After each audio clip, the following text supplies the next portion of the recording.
Good evening to my YouTube viewers. Today we will switch over to the another sub area, that is radical peasants movements in India. So we are highlighting the radical approach, that is nothing but uninstitutional approach. Yesterday class we have taken the revolutionary form. Now it is the radical form. Here, when we go back at the mid of the last century or middle of the last century, the social movement, particularly radical based social movements, are well recognized. It has the significant features in the social movements. How we can identify it? What are the speciality in that? That is nothing but it is understood through the three categories. Number one, region wise: Bengal, Andhra, Telangana and West Bengal. If it is Bengal, peasants are against the Tebagas. So peasants movement or peasants radical movement are against the Tebagas. Tebagas are nothing but that is a methodology regarding the sharing of the produce, 2/3 share. That it is not well satisfied by the peasantry. That's why they were going to the against to them.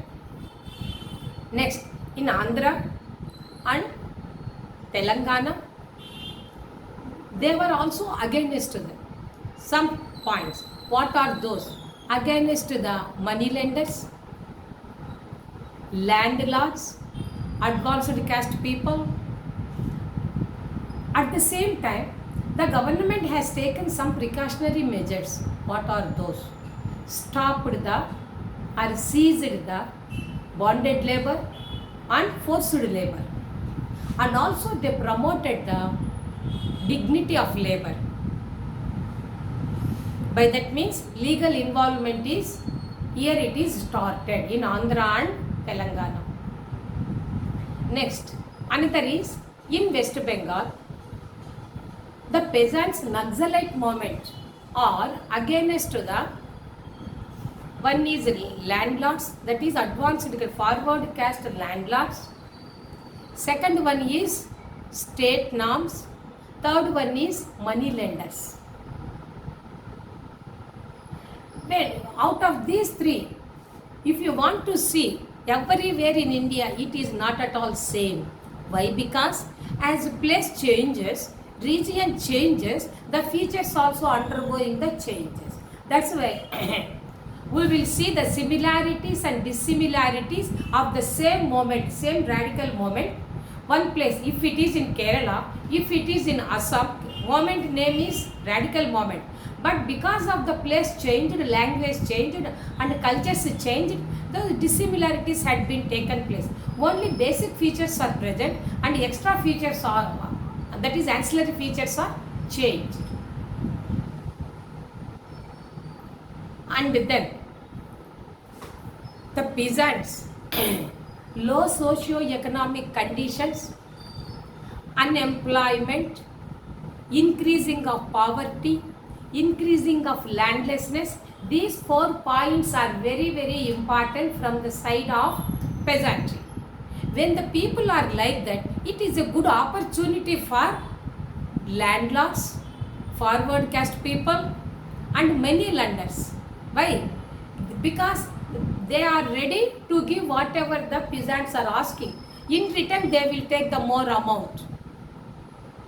So, the advanced caste, landlords, money lenders, they always wants to give the money with high interest so that they cannot upgrade their income. Their poverty status is as it is. And second one, so one fine morning, they got consciousness, they are going for the rebel against the landlords. So at that time, they need one leader, to whom we will select as a leader, who will have the rationality. Whatever the produce we are producing, it is for all. That is the communistic policy. So communist leader is important for the betterment of, to favor the peasants. Another point. What type of ideology is helpful for the peasants? An institutional, oblique, or radical approach?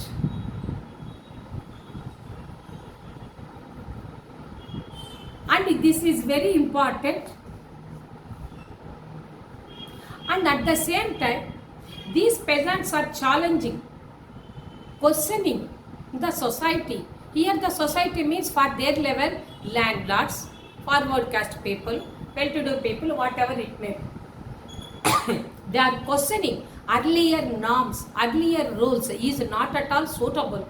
Those are not giving any profit, any favor for us. That's why we are challenging the pre-existing rules, pre-existing norms. So they are against the norms. And then another one is some social movements are against the state policies or state norms and police administration. Why? Because if there is any problem, immediately court never involved or state never involved. State subordinate like the police department will involve. That's why state police administration. One is state norms, second one is police administration, and traditional local landlords. These three people are against the peasants. That's why peasants are against these three group people. That's why they started the radical approach, radical social movement towards these three. One is state, second one is police, third one is local landlords. Though the radical movement or any social movement is not by introduced by the peasants. It is introduced by urban people, those who are having the common sense, civic sense, social sense, and also intelligent people. They know pros and cons, or cons and pros. So here it is. The third category is higher caste people.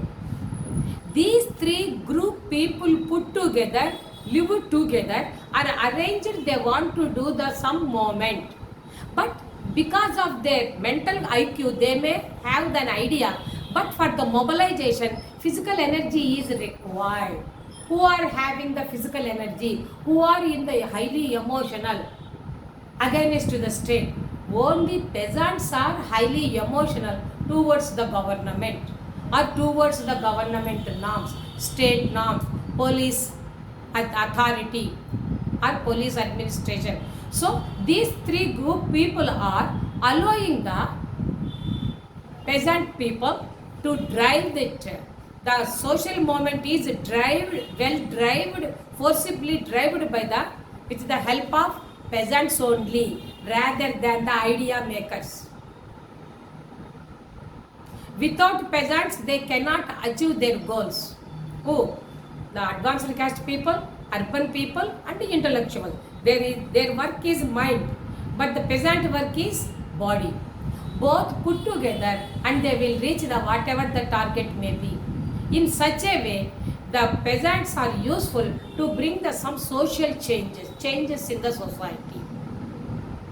And then women also, up to their capacity, they are also extending their services to participate in the radical social movement. Okay, up to that it's well and good. But the higher caste, advanced caste, landlords are exploiting the poor, innocent women folk. Their character will be spoiled by them, because many ways they are at the weak. Once again we will cross check. During the mid of the last century, this radical movement, radical social movement got the good significance, a bright significance. How we can recognize it? With the help of three categories. One is Bengal, West Bengal, Andhra and Telangana. If it is in Bengal, the peasants of Bengal They are against, are rebel towards the other group. Who is the other group? Moneylenders and the landlords. Landlords are that too forward caste people. And the second category is Andhra and Telangana. These people are also against the moneylenders and the landlords. Added to that, the government has provided some facilities for the peasants. How it is, what it is. They abolished the bonded labor and forced labor with the help of Negan norms, and also introduced the land reforms, and they are promoting the dignity of labor. By that what we understood, these two areas are very alert, very conscious with reference to the legal norms. That's why they utilize it. And then third category is the peasants from the West Bengal. The type of movement we call it as Naxalites. These people are not only against the moneylenders, advanced caste landlords, and also state norms. So these three categories, entire India is not one and same. Why? Because as place changes, some peripheral features will also change. And poverty, as poverty increases, unemployment increases, less socio-economic conditions, and also landlessness, it is going on increasing. These four weak points are favorable to the good opportunity towards the landlords and moneylenders. They utilize them. And second one, if they want to do any social movement or radical social movement or uninstitutional social movement, they need one leader, one person to lead the movement.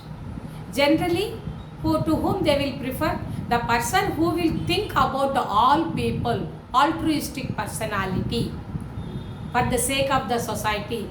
Those are nothing but the Communist Party. So communist leader is very important to mobilize the action, collective action, mass mobilize the action. Third one is, here on what basis they can mobilize it?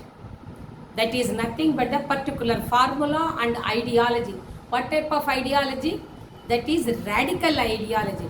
Radical ideology is always very fast and rapid. Last class we discussed about that. And also,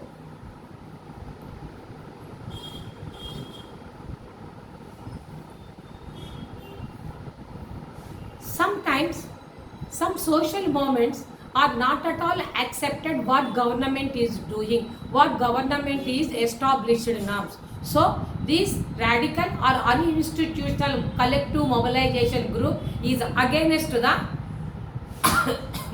against the state norms, landlord ideologies, as well as money lenders thinking process. They were totally against. Now start the another point.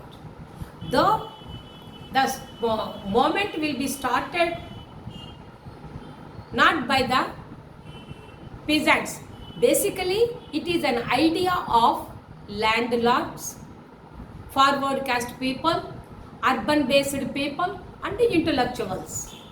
These people are framing the idea, but they are having the mental capacity but not the physical capacity, so that they are studying who are the weak, who are against the government. Already against the government, some groups are there, the name is peasant groups. So they utilized the peasants as a special driving force to mobilize it, not an ordinary mobilization, a radical mass collective mobilization. By that, they can reach their target easily. They means the advanced caste people and the landlords, they will reach their target, but not these peasant group targets. But their role is very important to bring the social change. And women also, up to their level, they are also participated in the radical social movement. But in this occasion, the landlords, particularly male landlords, are exploited their character, women chastity, which is not acceptable either in the formal or informal way in the society. We should always give the respect for the women group or women cohort. By this, today's lecture is completed. Please go through the video once. Sometimes I may forget in the shorts, because that within 1 minute I should cover all the things. And then please like and subscribe it. If you do this, I may feel happy. This is Bindu taking leave from YouTube platform. Bye.